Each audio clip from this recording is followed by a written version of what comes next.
मुझे जो सही लगता है मैं करता हूं, वो चाहे पूरे सिस्टम के खिलाफ क्यों ना हो।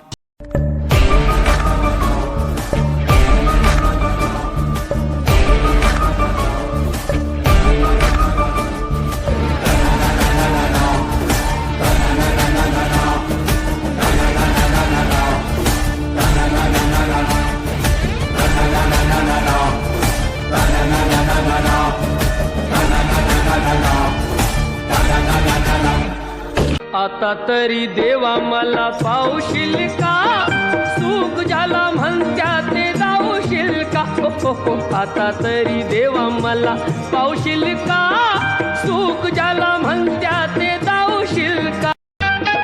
दिले निवडून जरी आमुचे घडी, जनता पाठीशी त्यांच्या आहे खडी.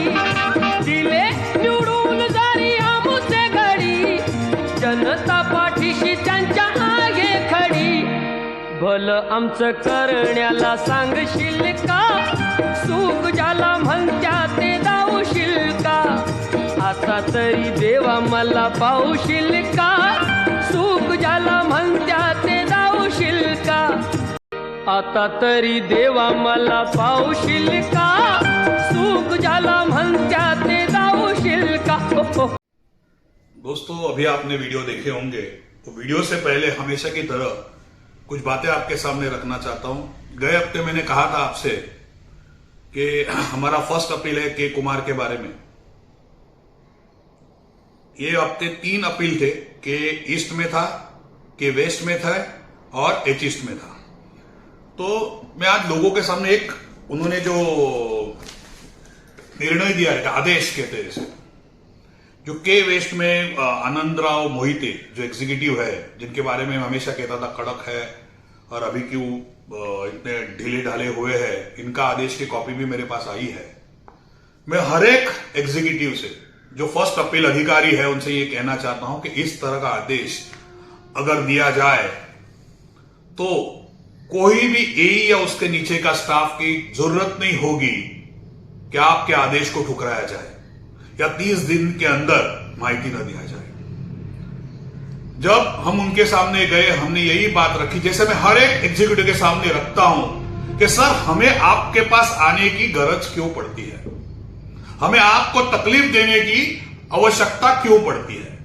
अगर अपना माहिती अधिकारी जो एई है, एई है, असिस्टेंट इंजीनियर, वो अपनी ड्यूटी सीधी रीत्या करे, या जो उनका हमारा अधिकार है वो हिसाब से पेपर जो मांगे वो दे, और वही यही हम उसके जो जूनियर है, जो जूनियर इंजीनियर हो या सब, इनको कहकर अगर ड्यूटी व्यवस्थित करे तो हमें आप तक आने की आवश्यकता नहीं. लेकिन ये जो एग्जीक्यूटिव की बातें है, एई हो या जेई हो, इसका मराठी में कोई तालतंत्र नहीं है, इसका कुंटलाई तालतंत्र नहीं. जेई यही की भाषा को उड़ा लेता है. मेरा ये काम नहीं, मैंने अभी केस्ट के बारे में आपको जिंजे जो है उन्होंने कहा था, ये बात गए वीडियो में रखी थी कि मेरा काम पेपर गिन के देना नहीं, वो काम एई का है. आज जेई अगर ये बात करता है तो आप कहिए मुझे.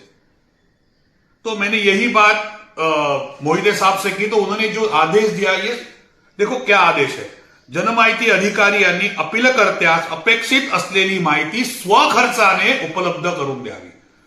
मतलब निशुल्क तो देना है, लेकिन इनका पूरा खर्चा ये जो ये माहिती अधिकारी जो एई होते, उनके जेब से देना पड़ेगा. बाकी जगह मैंने देखा, मैंने यही बात प्रकाश बिरजे जी से कही, या एचईस्ट के जो एग्जीक्यूटिव, लेकिन वहां पता नहीं ये लोग डरते हैं या फिर अपने कलीग्स को नुकसान नहीं पहुंचाना चाहते, इसलिए ये बोलते आपको निःशुल्क दे देंगे, लेकिन हम इनके पैसे से नहीं देंगे. लेकिन मैं आज सभी प्रथम अपीलीय अधिकारी से कहना चाहता हूं कि ये आदेश अगर इस तरह आनंद राव मोहिते दे सकते हैं तो आप क्यों नहीं दे सकते. अगर आप इस तरह का आदेश देंगे तो एई अपनी ड्यूटी व्यवस्थित करेगा, एई अपने सब इंजीनियर या जेई को जो कहना है वो कहेगा. फिर कोई जेई की ऐसी हिम्मत नहीं होगी जो जिंजे जैसे अधिकारी कह जाए कि ये मेरी ड्यूटी नहीं, ये एई की ड्यूटी है।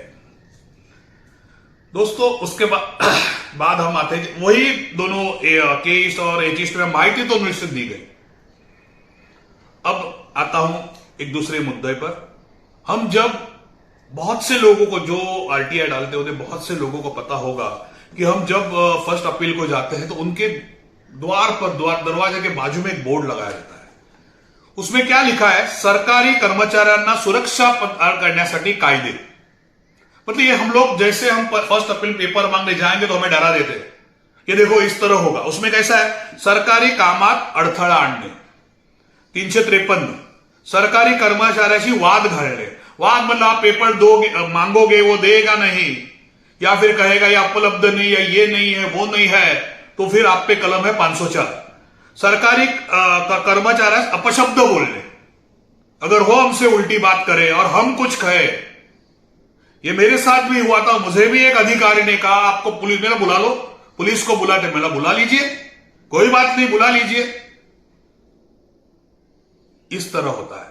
उसी तरह सरकारी कर्मचारी धमकी देने, ये जो 3 है, तो हम कुछ भी उनसे बात करेंगे तो वो या तो धमकी समझेंगे, या अपशब्द समझेंगे, या वाद डालना समझेंगे। और इसमें ये आईपीसी के कलम है, ऐसा ये सब कलम का बोर्ड है। तो इसके लिए मैं खुद एक आरटीआई डालने वाला हूं। ये आरटीआई ये है कि ये कभी आपको परमिशन दी, या आपने कैसे आप बोर्ड लगा सकते हैं, ऐसा आपका कोई कॉपी है या आपको आदेश आया है, यह आरटीआई में डालने वाला हूं। मैंने ये पी नॉर्थ में देखा था, बहुत जगह पर होगा मुझे पता, लेकिन ये पी नॉर्थ में मैंने देखा था ये बोर्ड। तो मैं पी नॉर्थ में जल्द ही आरटीआई डालने वाला हूं इसके बारे में, कि ये लोगों को डराने के लिए है। अच्छा ये वाद है, कोई आप पेपर दोगे तो कोई किसी को कोई वाद नहीं करेगा,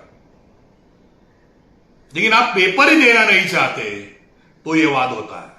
आप अगर किसी को उल्टा बोलेंगे तो वो भी उल्टा बोलेगा, तो उसे आप वाद कहोगे, धमकी कहोगे, और कुछ कहोगे। उसी तरह दोस्तों ये भी आपको मैं बताता हूं कि जैसे इनके पास है अधिकार है, वैसे हमारे पास भी है। और ये जो है, ये मैं बताता हूं आपको, माहिती अधिकार न देणे, महाराष्ट्र 2005 कलम 20, मैं सब अधिकारियों को बताऊं, कलम 20 के अनुसार 25,000 का फाइन है इनको। उसी तरह लोक अधिकार सेवकाने खोटी माहिती पुरवणे, भारतीय दंड कलम 177, 6 महिन्याची सजा आहे। उसी तरह शासकीय अधिसंख्याचे बनावट हिशेब तयार करून ते खरे ये झूठे बिल जो लगते हैं उसके ऊपर भी भारतीय दंड संहिता 477 व 10 वर्षाची सख्त मजूरी, ऐसे हमारे लिए भी ये कायदे है। तो मैं इस अधिकारियों का कहना चाहता हूं, इस तरह का बोर्ड लगा के आप आरटीआई वाले को डराते हो। देखो मैं हर आरटीआई वाला इसमें नहीं काउंट करता हूं, कोई होंगे आपको गालियां देते होंगे, लेकिन जो आपसे पेपर मांगते हैं, आपको मिलने आते हैं, और आप 30 दिन तक अगर उसका पेपर नहीं देते, फर्स्ट अपील में जाने के बाद, रिपोर्ट मिलने के बाद भी, फिर भी आप अगर नहीं देते तो आर्ग्यूमेंट होगा। उस आर्ग्यूमेंट को आप अपशब्द या इस तरह का करके आरटीआई को डराने वाले, मैं इसका आरटीआई डालूंगा, इसका जो भी आएगा आपके सामने रखूंगा कि ये निकालना ही चाहिए, ये आदमी को डराने के लिए है। तो इसके साथ ये भी लगा दीजिए, ये भी हमारा ये है अधिकार है, ये भी बोर्ड लगा दीजिए। ये नहीं लगाएंगे, इसकी बात बाद में लेते। उसी तरह कहीं वार्ड में मेरे विश्वसनीय सूत्रों के मुताबिक मुझे पता चला है कि ठेकेदार आज एई और बाकी अधिकारी को केबिन बना के दे रहे हैं ठेकेदार के खर्चे से। अब मुझे बताइए कि ठेकेदार खर्चा क्यों करेगा, आप बताइए। इसका प्रूफ लेने के लिए मैंने ये भी आरटीआई डाल रहे हैं कि ये जो आपने केबिन बनाया है, ये कौन से खर्चे से बनाया है, उसका आपने टेंडर क्या निकाला था, उसमें कितनी पार्टी आई, कितना, वो सब हम निकाल रहे हैं। फिर पता चलेगा कि ये जो ऑफिस परफेक्ट नए बन रहे हैं, ये कौन बनाता है। अगर ये ठेकेदार बनाते, मुझे 100% पता है ठेकेदार कौन सा ठेकेदार है, ये भी मुझे पता है, कौन से वार्ड में है ये भी मुझे पता है। आज तो नहीं, जिस दिन उस वार्ड में आरटीआई जाएगा उन्हें जवाब देना होगा, उस दिन आपके सामने रखूंगा। वो ठेकेदार भी मुझे जानता है। तो मैं ये आपके माध्यम से पूछना चाहता हूं कि ठेकेदार क्यों आपको कैबिन बना के दे रहा है, अगर दे रहा है तो। ये सभी बातें आपके सामने लेके आऊंगा। उसी तरह दोस्तों, अब एक दूसरी बात पे आते हैं कि अभी आप जो पावसाळी अधिवेशन शुरू है, अधिवेशन, उसमें आमदार रोहित पवार जी ने एक मुद्दा रखा था। बहुत से मेरे पास भी लोग आए थे, उन्होंने कहा था कि ये मुद्दा आप लीजिए कि अभी अभी जो एक तलाटी की एग्जाम हुई थी, एक तलाटी की एक न्यूज आई थी कि तलाटी चाहे जागा भराया जाए। जगह कितने थे उनमें? 450 सिर्फ जगह थी, मुझे हम कहे उसको वैकेंसी थी। अब उसके लिए फॉर्म कितने भरे गए ये देखिए, 11.5 लाख आवेदन पत्र भरे गए, 11.5 लाख। अभी इनके और इन फॉर्म की कीमत कितनी थी? 1000 रुपए। अब आप सोचिए, 11.5 लाख फॉर्म और 1000 रुपए के हिसाब से इनकी फीस, और ये प्राइवेट टीसीएस को दिया था ये काम। अब आप सोच लीजिए ये कि क्या है। आज एक गरीब होतकरू मिडिल क्लास आदमी 1000 रुपए भरता है और उसे 450 आवेदन में उनका नाम नहीं आता है। तो ये फायदा ये जो प्राइवेट कंपनी टीसीएस को इन जैसे लोगों का है। जहां एमपीएससी 500 रुपए लेती है, यूपीएससी 100 रुपया लेती है, तो ये तलाटी के एग्जाम को टीसीएस वाले 1000 रुपया क्यों लेते हैं? ये मेरा सवाल है। यही प्रश्न रोहित पवार जी ने विधानसभा में लिया था। बहुत सारे लोग ये अधिवेशन की बातें नहीं सुनते हैं, इसीलिए मैं आपके सामने ये बात रखना चाहता हूं। और मैं इस माध्यम से यह भी कहना चाहता हूं कि जिन्हें नहीं मिला, आज गरीब होतकरू, इसमें डॉक्टर थे, ये एप्लीकेशन आवेदन करने वाले डॉक्टर थे, इंजीनियर थे, कहीं पूरे महाराष्ट्र के लोग थे। आज अगर एक एग्जाम का 1000 रुपया दीजिए और दूसरे एग्जाम का और 1000 रुपया दीजिए, या 700 दीजिए, 800 दीजिए, ऐसे करके आप क्या इस प्राइवेट टीसीएस कंपनी का पेट भरना चाहते हैं? क्या यहां भी मिलीजुली सरकार है? ऐसा शक सामान्य आदमी के दिमाग में आएगा ही, उसी तरह मेरे दिमाग में भी आया। दोस्तों, यही बात मैं हमेशा कहना चाहता हूं कि ये जो आपने वीडियो देखे, रास्ते देखे आपने कैसे हुए हैं, ये क्यों होता है? दोस्तों, और एक बात कहना चाहता हूं, अभी जो बारिश हुई, जो रोड आपने देखा, तो आप कहोगे बारिश के वजह से रास्ते खराब हुए। आज यही ऐड है कि बारिश की वजह से रास्ते खराब हुए, इतनी बारिश गिरी, रास्ते खराब हो गए, खड्डे पड़ेंगे, ये नहीं वो। तो मैं एक पूछना चाहता हूं, जो मेट्रो के नीचे के रोड है, आप जाइए संताक्रूज वाकोला के वहां से, जो मेट्रो के नीचे, वहां तो बारिश नहीं आएगी, फिर वो रोड खराब क्यों हो गए? यह प्रश्न मैं सभी अधिकारियों, जो सरकारी अधिकारी है इस रास्ते डिपार्टमेंट हो या फिर वार्ड का हो या कहीं का हो, उससे पूछना चाहता हूं, जो मेट्रो के नीचे के रास्ते हैं वो खराब कैसे हुए? इसका मतलब कि यहां गोलमाल है, झोलझाल है, मिलीजुली सरकार है। अभी यहां देखिए, मैं एक बात आज मेरी इस पे है, जो ये एक बात कहूं आपको दोस्तों, ये जो रोड के टेंडर, सब जो बड़े बड़े रोड के टेंडर दिए जाते हैं, जिनका काम इन्होंने शुरू नहीं किया, हमें अधिकारी कहते हैं हाँ बारिश के बाद शुरू, लेकिन इसका रूल यह है कि अगर उस कंपनी को यह काम दिया गया, उन्होंने शुरुआत नहीं की, अगर टेंडर उनको लग गया, उन्हें पीओ दिया गया, तो उनका काम है कि बारिश के वक्त रास्ते दुरुस्त किए जाए। भले उन्होंने काम नहीं शुरू किया, उनकी जिम्मेदारी वो उस कंपनी की होती है। लेकिन हमें यह कहा जाता है कि दिया है, उन्होंने काम शुरू नहीं किया। आज ये रास्ते हैं, देखो, यही अभी मैं नहीं कहता, यही है कंत्राट डाला 6.5 लाख कोटीचा दंड। ये देखिए, लोक सत्ता पेपर में आया है 6.5 कोटी लाखाचा दंड। ये आप सोचिए कि जहां हल्ला मचा हो जाता है वहां दंड हो जाता है, और बाकी जगह का क्या? मैंने इसीलिए गाने, मराठी में गाना जो है उसमें गाना, आता तरी देवा मला पाव, या राजकारणानं आम्ही मत देऊन इलेक्शनला जिंकवून आणतो, त्याच्यानंतर हे असे रस्ते, हे अशा अधिकाऱ्यांना आम्ही आमच्या घामाचा पैशाचा पगार देतो, आमच्या घामाच्या टैक्स मधनं यांना अगर पगार जात असेल, इनको अगर हमारे जो टैक्स में से अगर पगार जाने के बाद इस तरह के रास्ते अगर हमें मिलते होंगे, झूठे झूठे रीजन दिए होंगे, इस तरह से हमें जो माहिती अधिकार को इस तरह बोर्ड लगाकर डरा जाता होगा, ये हमारा, मैं अभी भी कहता हूं, ये हमारा अधिकार है।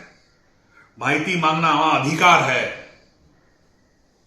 और आपको माहिती देनी ही होती है। लेकिन आप 30 दिन का, 40 दिन, 50 दिन, 60 दिन करते जाएंगे। फर्स्ट अपील में जल्दी नहीं आएगा। फर्स्ट अपील के आने के बाद फिर माहिती, हा चला है ना, माहिती देऊन टाका, मतलब तब तक वो काम पूरा कंप्लीट हुआ होता है, अंदर क्या हुआ ये पता नहीं होता है। हमने खुद, मैंने लास्ट वक्त कहा था ना कि हमने SWD के एक मलाड साइड में खुद दौरा किया। ये बारिश की वजह से हम नाले सफाई में तो न जा सके, लेकिन पी नॉर्थ के जनकल्याण नगर और बफीरा नगर, मलाड वेस्ट का दौरा किया। मेरी पूरी टीम लग गई थी, कम से कम 20 लोग, उसमें सभी लोग थे। हमने फोटो, तस्वीरें सभी निकाली उसकी। जल्दी हम वो पूरी डिटेल एक बार फाइनलाइज होने दो, वो पूरी डिटेल अभी हम अधिकारियों को नहीं, हम कंप्लेंट ही डाल देंगे इसकी, क्योंकि एक किसी अधिकारी को हमारे वजह से फाइन लगेगा या उस पर कार्रवाई होगी तो कुछ होगा दोस्तों। उसी तरह आखिर में आता हूं कि मैंने एक वीडियो डाला है कि मिलन टॉकीज के बारे में। तो दोस्तों ये बात ऐसी हुई कि मुझे कल एक वीडियो आया, 2 दिन पहले एक वीडियो आया, एक मेरे दोस्त ने ही भेजा। उसमें उन्होंने लिखा कि मिलन टॉकीज, सबवे के नीचे जो पानी है जमा नहीं हो रहा। अच्छी बात है, लेकिन उसका श्रेय हमारी नगर सेविका का है, जो 10 साल से उसके पीछे है, हमारे आमदार जी का है। अब ये श्रेय, मतलब मैंने कहा ना, अथक प्रयत्न से हुआ है।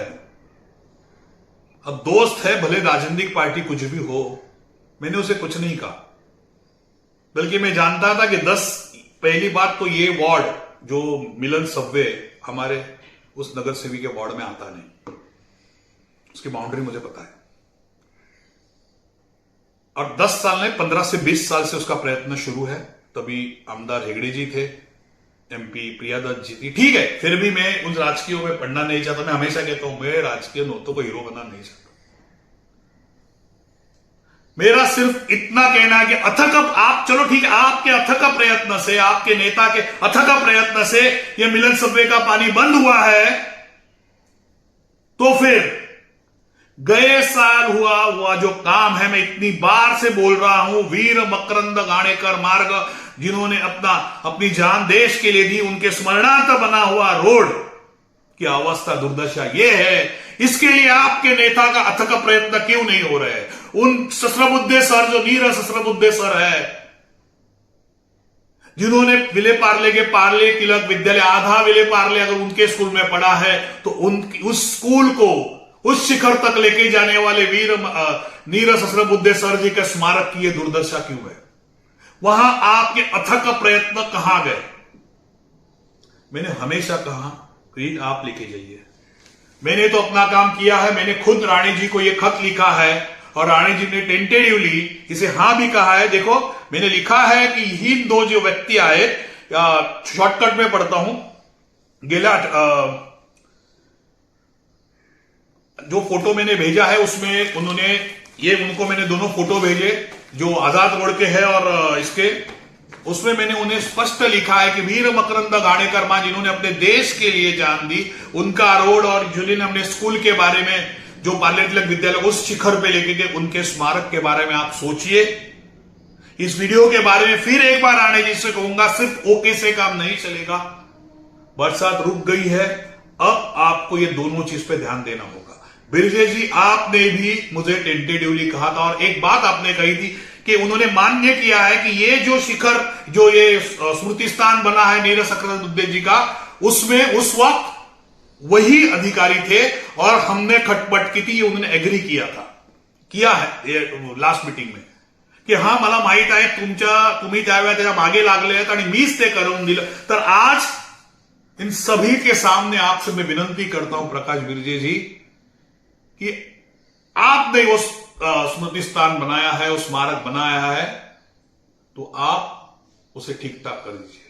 बस दोस्तों, आज के लिए इतना ही। फिर एक बार कहूंगा कि मेरे मतभेद होते रहेंगे, फिर वो राणे जी हो या और कोई हो या प्रकाश बिरजे जी हो, लेकिन मनभेद में नहीं रखता। जब भी मुझे काम है, जनता का काम है, मैं आपके पास आऊंगा, आपसे लड़ूंगा और काम करवा के दूंगा।